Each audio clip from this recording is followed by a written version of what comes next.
I was 16 when I first started at Joe's Diner, where the smell of grease and burnt coffee seemed to cling to my skin like a second layer.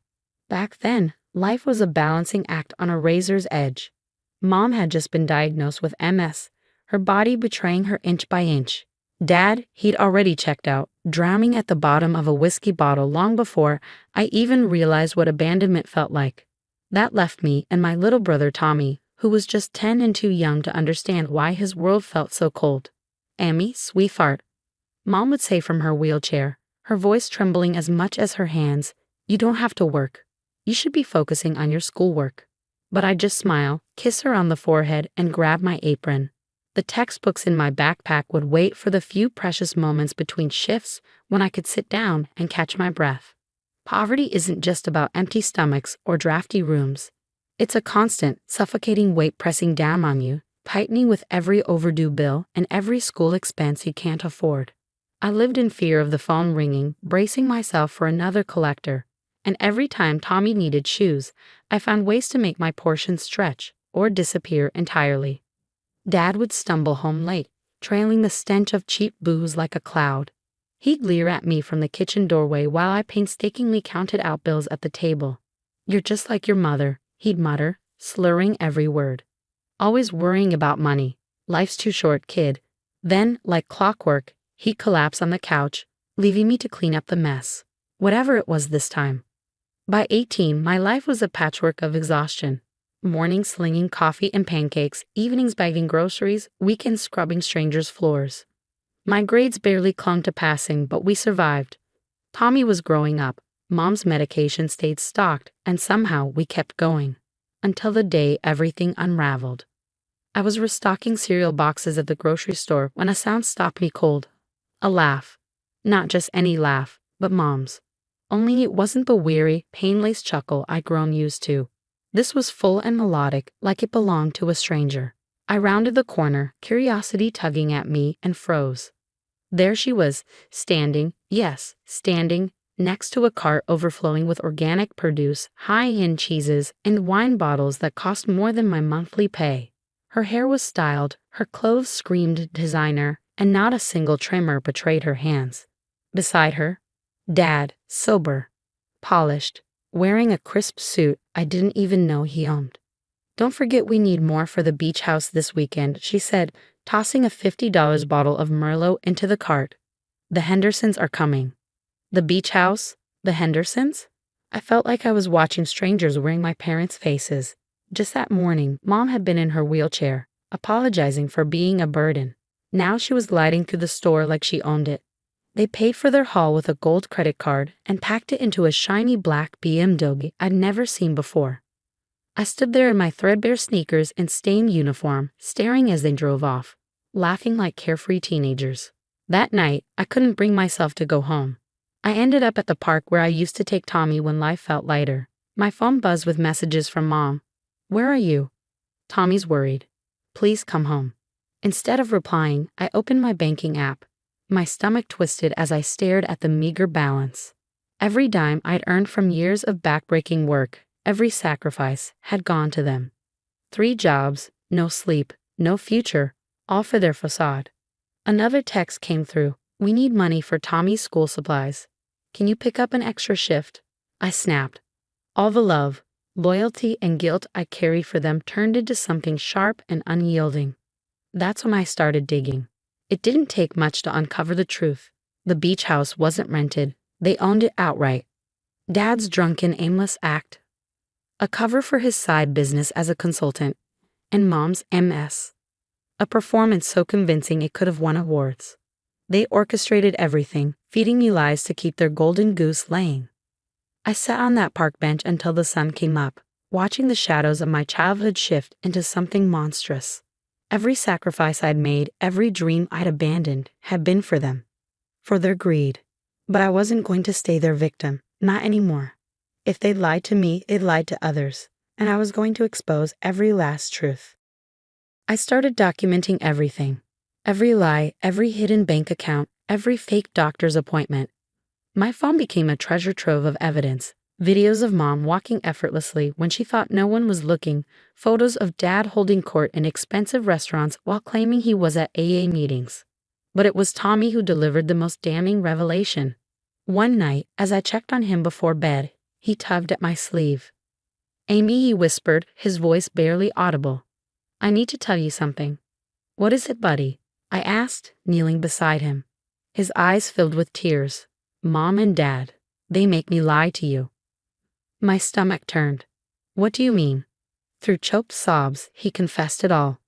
How they coached him since he was little, teaching him to act like we were poor whenever I was home. How they bought him 2 sets of everything, shabby clothes for our house and designer outfits for when they took him to their real life. How they promised him a car for his 16th birthday if he kept their secret. They said it was a game, he cried. "But it's not fun anymore. I hate it, Amy. I hate watching them hurt you." I hugged him tightly, fighting back my own tears. His words shattered what little illusion I'd been clinging to. This wasn't just about money, it was calculated, psychological manipulation inflicted on both of us. The next morning, I called in sick to all 3 of my jobs for the first time in years. Instead of working, I went to the library determined to uncover the full scope of their deceit. What I found left me reeling. Dad's consulting business wasn't just lucrative, it was worth millions. They owned properties across multiple states, beach houses and condos I'd never known existed. Mom's medical records? Spotless, no trace of MS or any other condition. The years of struggle I'd endured were a farce designed to keep me in the dark. But the real betrayal was buried in old bank records. Monthly deposits, large ones, had been coming in from my grandmother's estate, my dad's mother who'd passed away when I was too young to remember her. She'd left her entire fortune to me and Tommy, meant to be ours when we turned 18. I was 20 now. For 2 years, Dad had kept my inheritance hidden, funneling it into his own accounts while I worked myself to exhaustion. That night, Mom called a family meeting. She sat in her wheelchair, the picture of fragile concern. "Amy, sweetie," she began, her voice dripping with insincerity. "We're worried about you. All this work, it's too much. Why don't you move back home? Let us take care of you."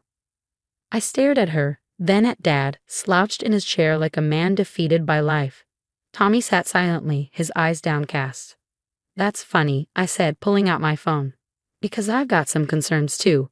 I tapped the screen, playing the video of Mom standing in the grocery store, laughing and loading expensive groceries into their cart, their faces drained of color. "How dare you spy on us?" Mom snapped, her syrupy tone gone. "After everything we've done for you." I laughed bitterly.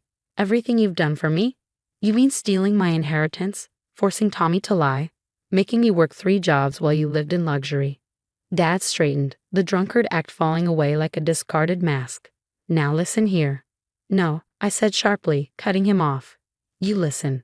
I've contacted a lawyer. I have proof of everything, the fraud, the hidden accounts, the fake medical claims, and tomorrow morning, I'm going to the police."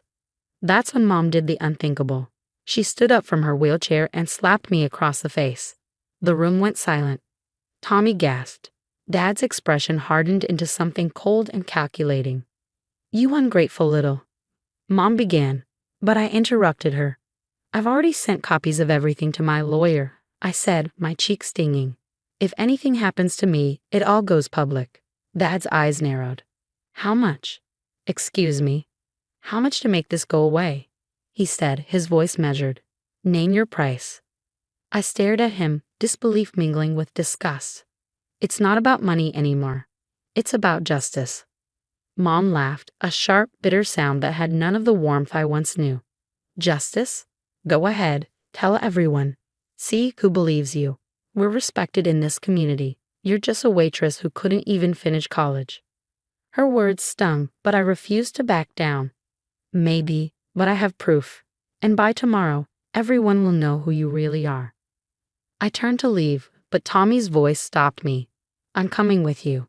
Mom's face twisted in rage. "You're not going anywhere. Sit down." But Tommy stood, grabbing a backpack he'd packed in secret. He walked over to me, his jaw set in defiance. "I'm done lying." As we walked out, Dad's voice followed us. "You'll regret this. Both of you."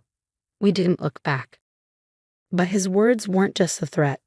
What happened next would push us to the brink, testing not just our courage, but our will to survive. My lawyer didn't waste a moment. By morning, legal proceedings were in motion. Dad's response was swift and brutal. He froze all accounts, including those holding the money I'd earned myself. Then came the smear campaign. Local father heartbroken. Daughter fabricates lies about disabled mother.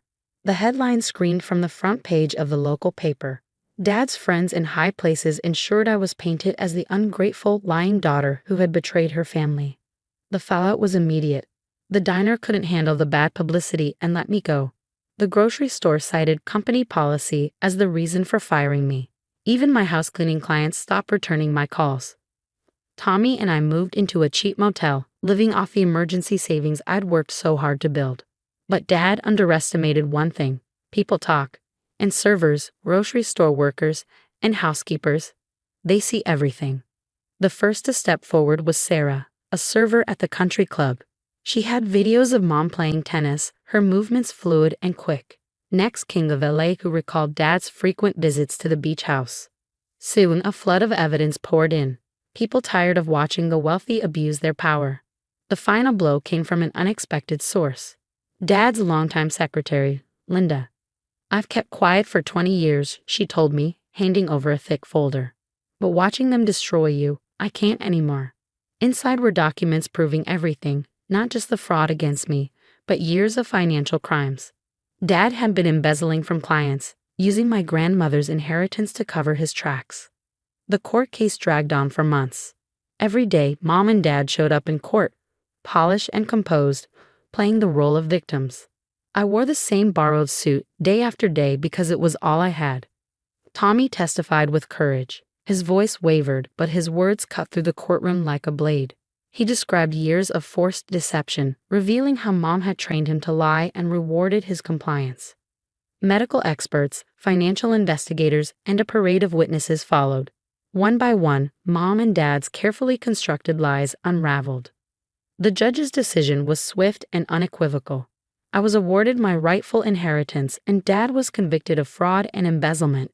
He was led out of the courtroom in handcuffs. Mom was in charge, but her reputation was irreparably destroyed. As Dad was taken away, Mom grabbed my arm, her face a mask of fury and desperation. "We did it for you," she hissed. "Everything was for you. We wanted you to learn the value of hard work." I looked at her designer dress, her flawless manicure, the anger in her eyes. "No," I said. "You did it because you could, because you thought you'd never get caught. But you taught me something, all right, the value of truth." That was 3 years ago. Today, Tommy is in college, studying law. He wants to help other victims of financial abuse. I used part of my inheritance to start my own business, one that employs people who need a second chance, just like I did.